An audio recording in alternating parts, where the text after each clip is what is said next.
Two in a row is not a theme, but three in a row is. So I waited to put this show out. I didn't want to put out a bunch of shows about death and get all ghoulish on you. Be all Vincent Price. In the case of today's episode, it's just a coincidence that the show is about another ball player who, after retiring from baseball, was involved in a horrible workplace accident, just like Cubs pitcher Bob Thorpe. It's also a coincidence that this show stays with one of my themes of MLB players that share the same name. Today, I'm talking about pitcher Bob Hall. The other Bob Hall played outfield in the early 1900s for the Phillies and has a few T206 cards. And during the 1950s, the Pittsburgh Pirates had three players with the last name Hall. I just did a show on Pittsburgh Pirate catcher Bill Hall. So let's go. Robert Lewis Hall, as you see here, goes by Bob. This will be my 9th show on a guy named Bob, with 7 more in the works.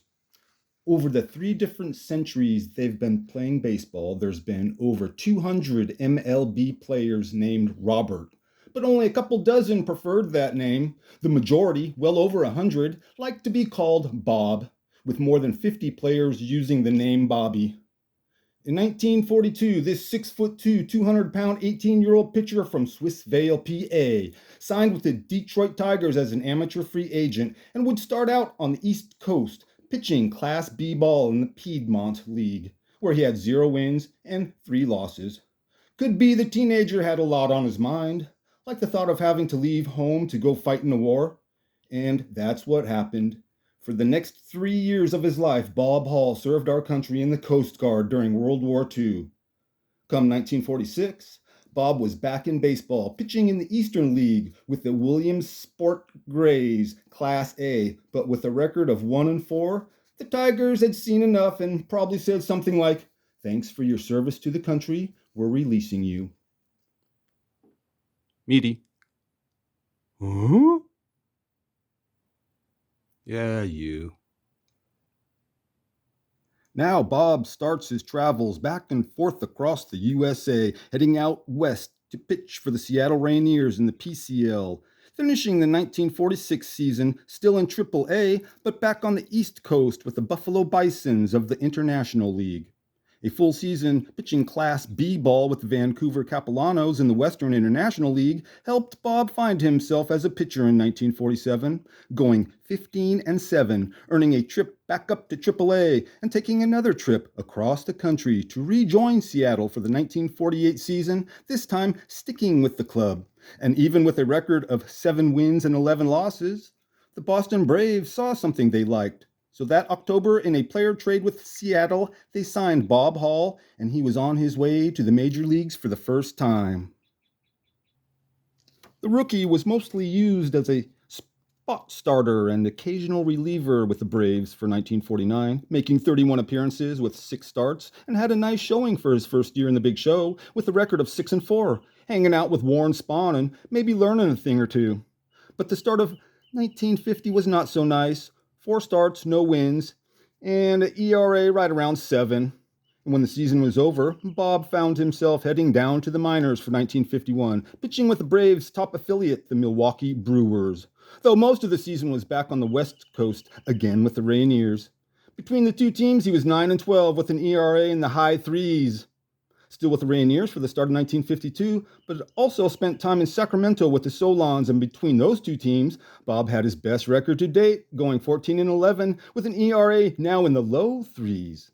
The Pittsburgh Pirates noticed in Bob and took Bob Hall in the 1952 Rule 5 draft, which meant for 1953 the cross-country trips continued. At least he was back in the majors, but not for long with a record of 3-12, and that would be his last season in the big leagues. During his 3 years back and forth in MLB, 2 with the Braves, 1 with the Pirates, Bob's record was 9 wins and 18 losses. He pitched 3 more seasons of Triple-A ball in the Pacific Coast League, and then, after 12 seasons of pro ball, the big right-hander retired at age 32 with a minor league pitching record of 70-88. Bob Hall's last season playing pro ball was 1956, playing with the San Diego Padres in the PCL. And that's when my dad and probably my grandpa were at Lane Field in San Diego and saw the Padres play the Hollywood Stars and filled a few pages in his autograph book at that game.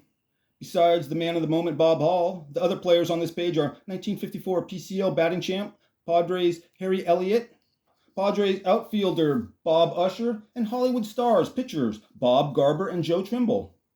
Sometimes I'll find info on a player that makes for a nice ending to his show. Other time, it's a tidbit that gives you insight into his personality. For instance, nowhere did it say that Bob Hall liked to draw. Yet I found a couple of autographed index cards for sale that have cartoon drawings of himself that Bob drew next to his signature, and they're actually pretty good, pretty funny. I also found one autographed rookie card, a graded 55 Bowman that was signed in ballpoint. A little Hollywood Stars action.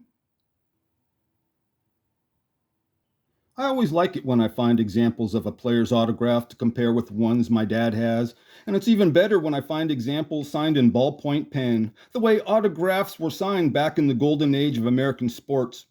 It comes down to this, not talking about color. There's basically two types of pens. One is used to write letters and sign checks. The other is for labeling moving boxes and autographing footballs, just like there's two types of autographs. The first type is from a player who was in his uniform at the game, and you have a face-to-face interaction as he gives you his autograph, wanting nothing in return. The second type of autograph is from a retired former player, maybe signing at his kitchen table next to his wife, or from behind a convention table next to a handler. Either way, it's from a guy who at one time used to play, and nowadays usually isn't signing out of the goodness of his heart, but for a buck. And from what I see, puts little effort into signing his own name, just a scribble or a scrawl. And in a month or two, you won't remember whose autograph that is because you can't read it and forgot to write down who it is. Seems kind of hollow. Yes, it is an experience if you're a fan. A memory of waiting in line and then one old guy asking another for his autograph and having to pay him for it.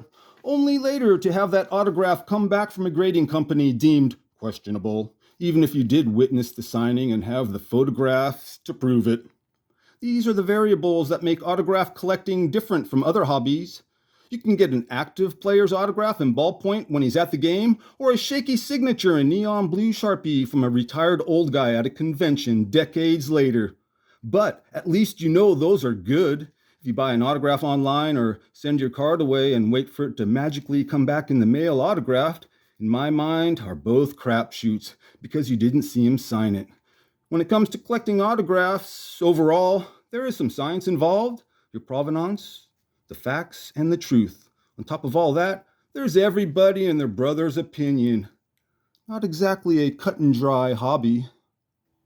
Bob Hall moved to Florida after his baseball days and started working in construction, and right up until the time of his death would participate in all the old-timer baseball games held in Florida, and nearly 30 years after retiring from baseball had kept himself fit and was in great shape, sporting a 30-inch waist, and would show up to those old-timer games knowing he was going to get razzed by the fellas, some whose waist size was closer to 40. But it was all in fun, and they would laugh, calling Bob Body Beautiful, saying he'll probably live forever. It's March 12th, 1983. Bob Hall is working on a construction crew, and on this day, he was a flagman directing traffic around a work barrier the crew set up.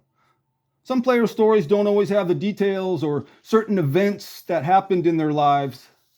Or I didn't look hard enough. In Bob's case, I didn't want to look up in the newspaper clippings about his death because I didn't want to know the details. Just knowing how the headline probably read is bad enough. Bob Hall was 59 years old on that day at work when he was hit by a speeding car driven by a drunk driver who crashed through the traffic barrier, killing him. Put your baseball career on hold as well as your life, and then put that life at risk fighting for the country in World War II, only have it to be taken away by a drunk driver while you're at work doing your job. As long as there's drinkers and drivers, there's going to be drivers and drinkers. Sun comes up, sun goes down. Until there is a real penalty for drunk driving, meaning jail time, people will continue to drive drunk. Commercials don't stop drinking and driving. Neither does taking away their car. One thing you can say about drunk drivers is they don't discriminate who they kill. It could be kids in a crosswalk, a mom in a minivan, or a military veteran unaware that he would be killed not overseas fighting the Japs or Krauts, but 40 years later by a drunk American in Florida. On that day,